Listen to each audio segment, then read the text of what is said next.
They tried to replace it. They tried to retire it. They built fighters twice its size, twice its cost, twice its complexity. And still, this machine refused to disappear. This is the story of the fighter that was never meant to last. And yet, it outlived them all. In the late 1960s, the United States Air Force was obsessed with power. Bigger engines, heavier airframes, long-range dominance. Aircraft like the McDonnell Douglas F-15 Eagle were symbols of that era. Massive, powerful, intimidating. But inside the system, a small group disagreed. They believed dogfighting had not disappeared. They believed agility still mattered. They believed a pilot needed a machine that felt alive. This movement, later known as the Fighter Mafia, pushed a radical idea. What if the best fighter wasn't the biggest, but the lightest? That rebellion became the Lightweight Fighter Program. And from it emerged something unexpected. The General Dynamics F-16 Fighting Falcon. January 20th, 1974. The prototype, known as the YF-16, was not scheduled for flight. It was only a high-speed taxi test. But as it accelerated down the runway, instability appeared. The nose oscillated. Control was slipping. The pilot had seconds to decide: abort and risk disaster, or lift. He chose to lift. And in that unplanned moment, the F-16 left the ground for the first time. An emergency decision that became aviation history. The design was revolutionary. Unlike previous fighters, the F-16 was intentionally unstable. It relied on computers, fly-by-wire systems, to maintain balance. Without those computers, it could not fly. This instability made it extraordinarily maneuverable. It introduced a side-stick controller instead of a center control column. A frameless bubble canopy gave pilots near-perfect visibility. The seat was reclined to handle extreme G-forces. This was not just a new aircraft. It was a new philosophy. Pilots didn't feel like they were flying it. They felt like they were wearing it. By 1978, it officially entered service with the United States.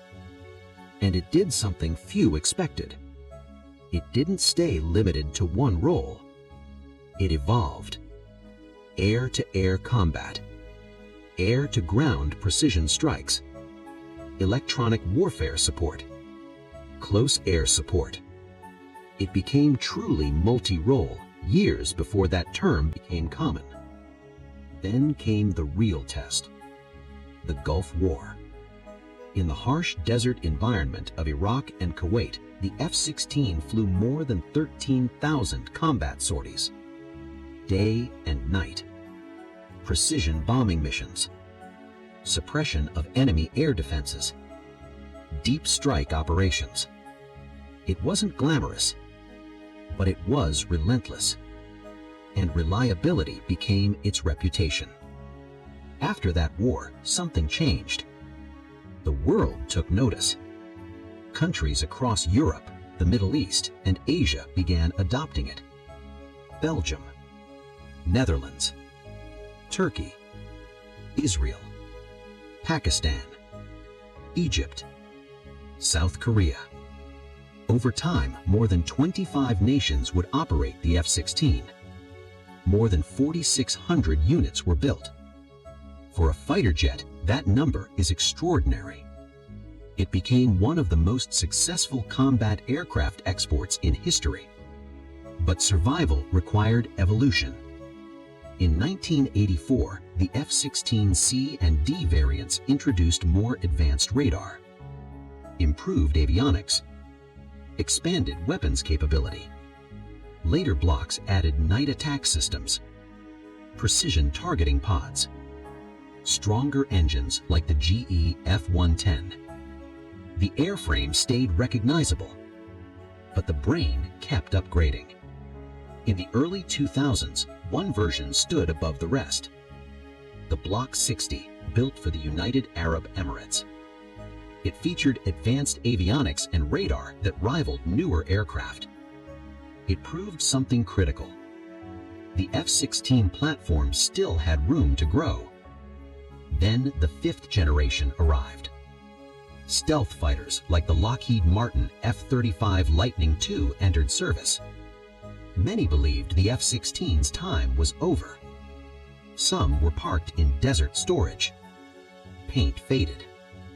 Intake sealed. Wings collecting dust under relentless sun. It looked like the end of an era. But the story didn't stop there.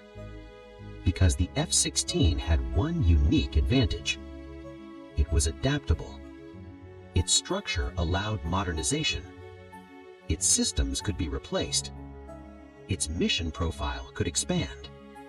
Engineers stripped aging wiring, installed digital glass cockpits, integrated advanced targeting systems, and then came one of the most important upgrades in its history, the F-16V, also known as Block 70/72. It introduced the AN/IP-AG-83 AESA radar, a modernized cockpit interface, enhanced electronic warfare systems, extended structural lifespan. It wasn't a redesign. It was a rebirth. The same silhouette, a new nervous system. Factories resumed production. New airframes rolled out. Countries placed fresh orders. Even in an era dominated by stealth technology, the F-16 remained relevant. Why? Because not every mission requires stealth. Not every Air Force can afford fifth-generation costs. And not every battlefield demands invisibility over flexibility. The F-16 filled that space. Efficient, upgradable, reliable. Its single engine remained a symbol of simplicity. One vertical stabilizer. One oval intake beneath the nose. Compact fuselage. Blended wing root. Distinctive bubble canopy. No twin engines. No stealth shaping. Just balanced aerodynamics and intelligent design. Over decades, it proved something powerful. Innovation does not mean complexity. Longevity does not require reinvention. Sometimes survival belongs to those built on fundamentals. Today, it continues to fly in active service. Modernized. Digitally enhanced.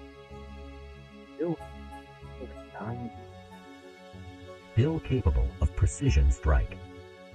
Still trusted by pilots across continents. The F-16 was never the most intimidating aircraft in the sky. It was never the most futuristic. It was never the most expensive. But it may be one of the most resilient. It adapted when others retired. It upgraded when others faded. It endured when eras changed. And as long as air forces require a balanced multi-role fighter, the F-16 will remain relevant. Back in the hangar, same silhouette. Same shape that first lifted off unexpectedly in 1974. But no longer uncertain. No longer underestimated. Where corrosion once appeared, there is renewal. Where doubt once existed, there is legacy. The F-16 was not built to dominate headlines. It was built to perform. And performance survives fashion. Some aircraft define a decade. This one defined generations. The fighter that refused to die.